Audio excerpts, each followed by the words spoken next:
নমস্কার বন্ধুরা, গীতা রান্নাঘরে আবার একটা নতুন পর্বে সবাইকে জানাই স্বাগত। আজ আমি বানাবো ফুলকপির ফুলুরি। এই ফুলুরিটা বানানো খুবই সহজ, আর শীতের সময় এখন তো প্রচুর পরিমাণে ফুলকপি পাওয়া যায়। দেখুন বন্ধুরা, আমি এখানে একটা বড় সাইজের ফুলকপি নিয়েছি। এই ফুলকপি দিয়ে আজকে আমি ফুলুরি বানাবো। তো প্রথমে আমি ফুলকপিটাকে কেটে নেব।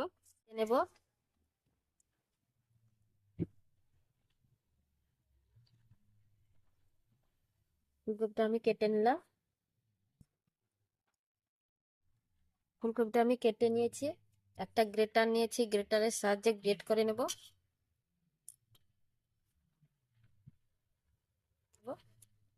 বড়টাই করলে বড় বড় হয়ে যাবে, তাহলে ফুলুরিগুলো ভালো হবে না। এরকম ছোট ছোট করব।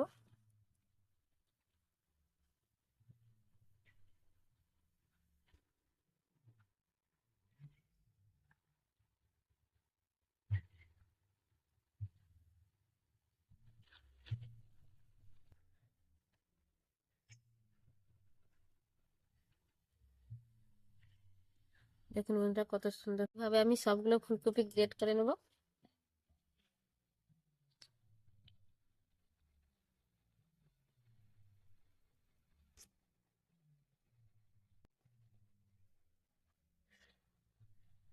সবগুলো আবার গ্রেট করা হয়ে গেল। দেখুন বন্ধুরা, ফুলকপিটা কত সুন্দর গ্রেট করে নিয়েছি। আর এইগুলো সব আমি ফেলে দেব। এই যে গ্রেট করার বাকি যে অংশটা, ফুলকপির এই অংশটা বাদ দিয়ে দেব, ফেলে দেব। আর একটা আমি সুতির কাপড় নিয়েছি। এই সুতির কাপড়ে আমি এই গ্রেট করা ফুলকপিগুলো দিয়ে দেব।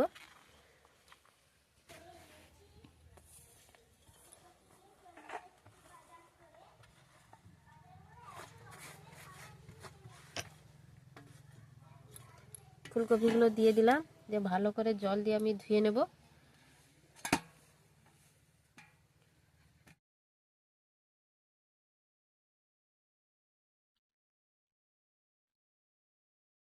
এরকম আমি জল দিয়ে ফুলকপিটাকে ধুয়ে নেব।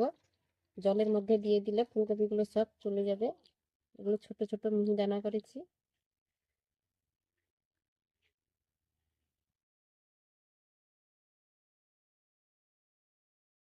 এখন ফুলকপিটা আমি ধুয়ে নিলাম।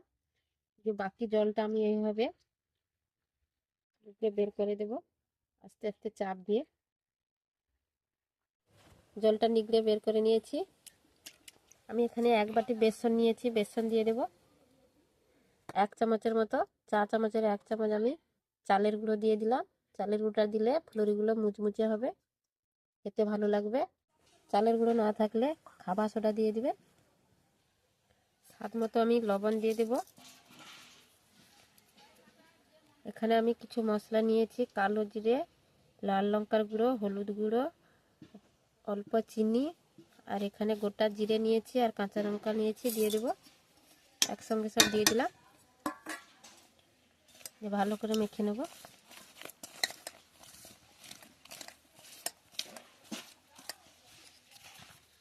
অল্প অল্প জল দিয়ে মাখাবো।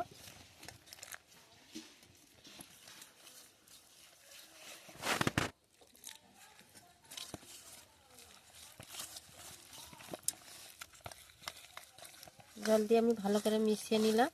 এবার আমি ভালো করে ফিটিয়ে নেব 5 থেকে 7 মিনিট মতো। আর জল দেব না, মাখিয়ে নিয়েছি। এবার আমি ভালো করে ফিটিয়ে নেব। দেখুন বন্ধুরা, আমি এখানে 7 মিনিট মতো ফিটিয়ে নিয়েছি। দেখুন, এরপরে আমি ধনে পাতা দিয়ে দেব।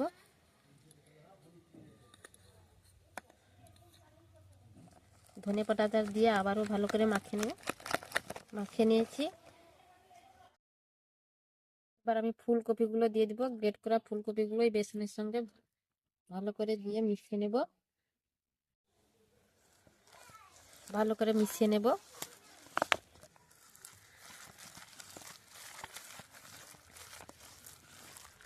ভালো করে মিশিয়ে নিয়েছি। উনুন ধরিয়ে কড়াই বসিয়ে দিয়েছি। গরম হয়ে গেছে, তেল দিয়ে দেব।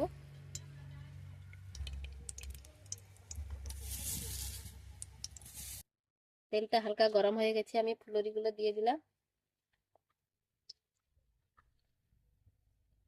এইভাবে দিয়ে দিতে হবে।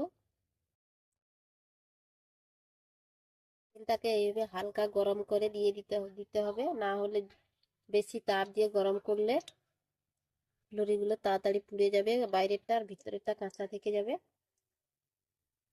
হালকা আঁচে প্রথমে দিয়ে দিতে হবে।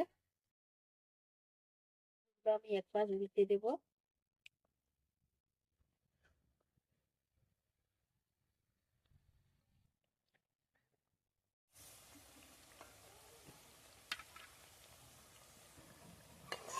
মুড়িগুলো আমি নেড়েছে ভেজে নিলাম, তুলে নেব, হয়ে গেছে।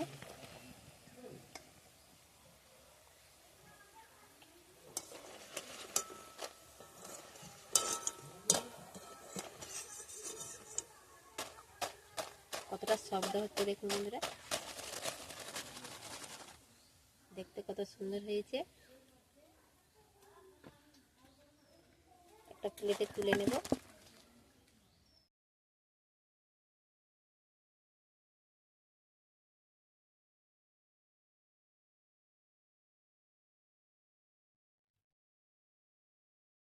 সবগুলো আবার দিয়ে দিয়েছি।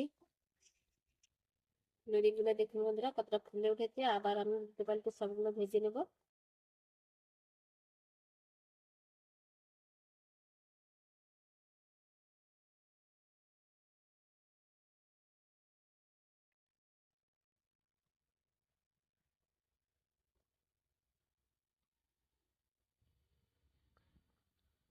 নেড়ে চেড়ে ফুলুরিগুলো ভেজে নিয়েছি, আবারও তুলে নেব।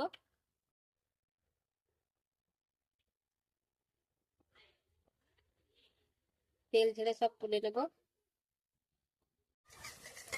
আবারও সবগুলো দিয়ে দিয়েছি।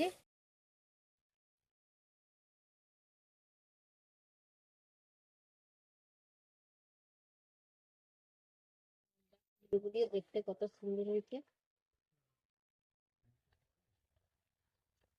ফুলুরিগুলো আমার সব ভাজা হয়ে গেল, শেষ হয়ে গেল আমার ফুলুরিগুলো ভাজা। তুলে নেব।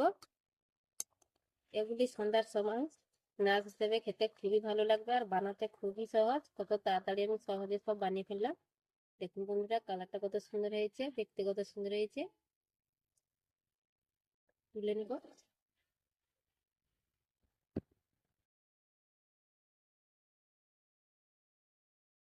সব তুলে নিলাম, ভাজা শেষ হয়ে গেল। ফুলুরিগুলো সব ভেজে তুলে নিয়ে এগুলো সস দিয়ে খেতে যেমন ভালো লাগবে, আবার সন্ধ্যার সময় চায়ের সঙ্গে স্ন্যাক্স হিসাবেও খেতে খুবই ভালো। তো আমি খুব সহজে কত তাড়াতাড়ি আমি ফুলকপির ফুলুরিগুলো সব বানিয়ে ফেললাম। দেখতে কতটা সুন্দর হয়েছে, আর ফুলেছেও কত সুন্দর হয়েছে। আর শব্দটাও দেখুন কতটা মুচমুচে শব্দ। তো একটা আমি ভেঙে দেখাচ্ছি ভিতরেরটা, ভিতরেরটা কত সুন্দর হয়েছে। তো বাড়িতে এইভাবে একবার বানিয়ে দেখবেন, খেতে খুবই ভালো হবে।